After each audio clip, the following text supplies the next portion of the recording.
दोस्तों जय हिंद, मैं हूं शम्स तबरेज और आप देख रहे हैं टाइम्स मेल। बहुत हुआ 400 पार, अब की बार मुल्लों की सरकार। बहुत हुआ मोदी का अत्याचार, अब की बार मुसलमानों की सरकार। बहुत हुआ अडानी अंबानी का यार, अब की बार मुस्लिम परस्त सरकार।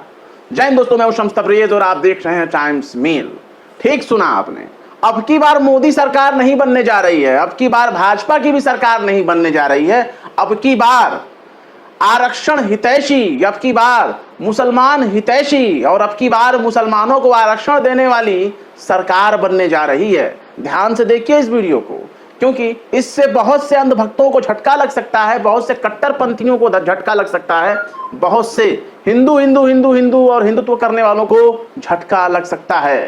क्योंकि इस बार जो सरकार बनने जा रही है वो बीजेपी की नहीं, मोदी की नहीं, बल्कि एनडीए की सरकार बनने जा रही है। और ऐसे ऐसे लोगों को लेकर सरकार बनने जा रही है जो कि बहुत ही कट्टर तरीके से मुस्लिम हितैषी माने जाते हैं, मुस्लिम परस्त माने जाते हैं, मुसलमानों के रहनुमा के तौर पर पहचाने जाते हैं। और सबसे बड़ी बात है, जिस आरक्षण को लूट कर मुसलमानों को दिए जाने का झूठा प्रचार नरेंद्र मोदी अपनी सभाओं में करते आ रहे थे, जिन मुसलमानों को सबसे ज्यादा बच्चे पैदा करने वाला वो कह रहे थे, जिन मुसलमानों को ये कह रहे थे कि देश की संपत्ति लूट करके इन मुसलमानों को थमा दिया जाएगा, उन्हीं मुस्लिम परस्त पार्टियों की, उन्हीं मुस्लिम परस्त नेताओं की अब सरकार बनने जा रही है।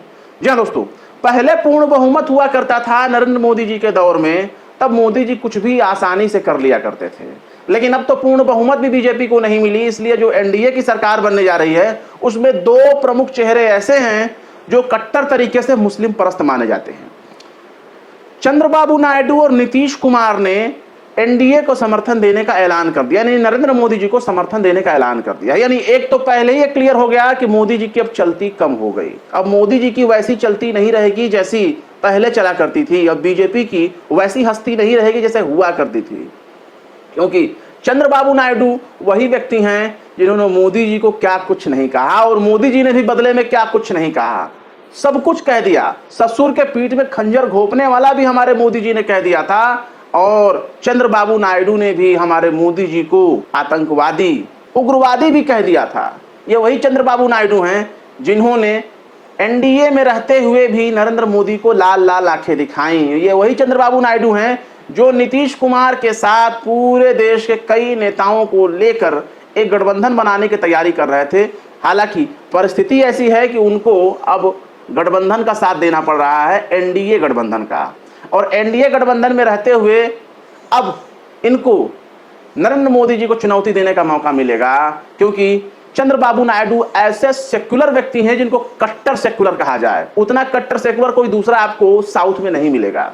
चंद्रबाबू नायडू सर पर टोपी भी लगा लेते हैं, रमजान में तरावी की नमाज भी पढ़ते हैं। जी हाँ, रमजान में वो तरावी की नमाज ऑन कैमरा पढ़ते हुए नजर आए, सजदा करते हुए, सलाम फेरते हुए, यहाँ तक कि दुआ मांगते हुए भी चंद्रबाबू नायडू की बहुत सी तस्वीरें आपको मिल जाएगी। और ये हमारे देश की खूबसूरती है और सबसे ज़्यादा आंध्र प्रदेश की खूबसूरती है, जो बाकायदा एक मुख्यमंत्री मुसलमानों के त्योहारों में शरीक होता है और मुसलमानों को आरक्षण दे रहा है। और अभी भी उसी का दिया हुआ है कि अभी भी आरक्षण चल रहा है। और नरेंद्र मोदी जी मुसलमानों के इतने बड़े समर्थक को एनडीए में शामिल करके प्रधानमंत्री बनने का सपना देख रहे हैं। अगर बन गए तो फिर क्या होगा नरेंद्र मोदी को, ये सोचना पड़ेगा। क्योंकि चंद्रबाबू नायडू तो आरक्षण दे रहे हैं पहले से ही, और फिर वापस आरक्षण वैसा ही चलता रहेगा जैसे चलते आ रहा था। और नरेंद्र मोदी जी दलित ओबीसी सबको भड़का रहे थे कि देखो तुम्हारे हक का आरक्षण छीन करके सब मुसलमानों को पकड़ा दिया जाएगा।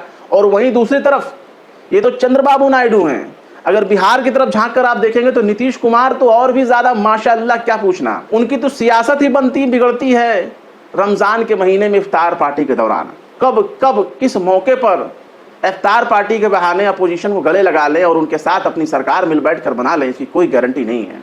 अभी हाल ही में सुनने में आया कि दिल्ली पहुंचने के लिए पटना से दोनों नेता यानी तेजस्वी और नीतीश एक ही फ्लाइट में बैठे और आगे पीछे करके बैठे, और बाद में फिर ये भी पता चलता है कि दोनों फिर एक ही सीट पर आ गए। अब एक सीट पर चचा भतीजा अगर आ गए हैं तो सोच लीजिए, चचा भतीजा अगर एक सीट पर आ गए हैं तो इसका मतलब तो यही हो सकता है कि वो मोदी जी की सरकार बनवाना चाहते हैं। लेकिन मोदी जी अब ज़्यादा कुछ कर नहीं पाएंगे, क्योंकि नीतीश कुमार की महत्वाकांक्षाएं बहुत बड़ी हैं। प्रधानमंत्री बनने का सपना लेकर के जिस तरह से आडवाणी किनारे हो गए, वैसा नीतीश कुमार किनारे नहीं होना चाहते। नीतीश कुमार इस बार मोदी जी से बड़ी मुंह खोल सकते हैं और सुनने में तो बहुत कुछ आ रहा है कि उन्होंने बहुत कुछ मांग लिया है। अब मोदी जी के ऊपर है कि वो देंगे तो कैसे देंगे, लेकिन सबसे बड़ी बात यह है कि मोदी जी अपने एनडीए के साथियों के साथ कितना वफादार हैं। आप इस बात से गौर कर लीजिए कि मोदी जी ने एनडीए के समर्थकों को, अपने एनडीए साथियों को बहुत कुछ झेलने पर मजबूर कर दिया।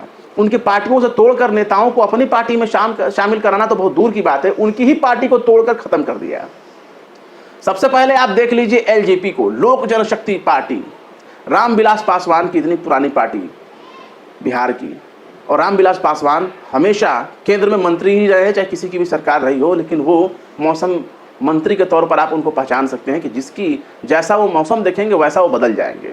उन्हीं का बेटा चिराग पासवान और उनके चाचा पशुपति पारस में 36 का आंकड़ा देखने को मिलता है। मोदी जी के होते हुए चाचा भतीजे में ऐसी कटाकुच फूट पड़ जाती है कि भतीजा घर से बाहर हो जाता है, घर से बाहर क्या, वो पार्टी से ही बिल्कुल अलग थलग पड़ जाता है। इसका बल्कि इनाम देते हुए पशुपति पारस को केंद्र में मंत्री बना दिया जाता है, और ये हमारे मोदी जी करते हैं और भतीजे को बिल्कुल छोड़ देते हैं। चिराग पासवान अपने आप को मोदी का हनुमान कहते आए हैं, लेकिन मोदी का हनुमान किस तरह से वो बनते आए हैं और किस तरह से मोदी जी उनका साथ छोड़ते आए हैं चिराग पासवान, ये बात भूल नहीं पाएंगे, क्योंकि मौसम बदलते ही मोदी जी किसी के साथ कोई भी कांड कर सकते हैं। आप महाराष्ट्र की तरफ गौर करेंगे तो महाराष्ट्र में भी बहुत बड़ा खेला हो रहा है, और खेला क्या हो रहा है वो हम आपको अगले एपिसोड में बताएंगे। लेकिन अगर आप शिवसेना पर गौर करें तो शिवसेना को तोड़ने का काम किसने किया? शिवसेना वो है जिसने महाराष्ट्र में भारतीय जनता पार्टी को ले जाने का, घुसाने का काम किया, जिसने एंट्री कराई महाराष्ट्र में बीजेपी को। आज उसी महाराष्ट्र में शिवसेना का ये हाल हो गया कि शिवसेना दो फाड़ में बढ़ चुकी है। शिवसेना के एक धड़ा शिंदे गुट जो है वो बीजेपी के साथ गठबंधन में है, उसके साथ एनसीपी के अजित पवार भी हैं, और एनसीपी भी दो फाड़ में बढ़ चुकी है, एनसीपी भी टूट गई।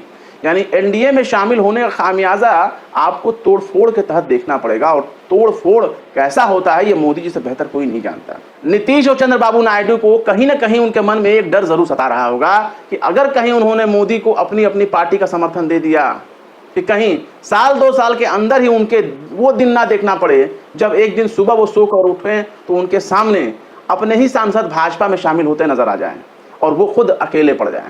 शरद पवार, उद्धव ठाकरे इसका बेमिसाल उदाहरण हैं, मौजूद हैं, जिनको आप देख सकते हैं।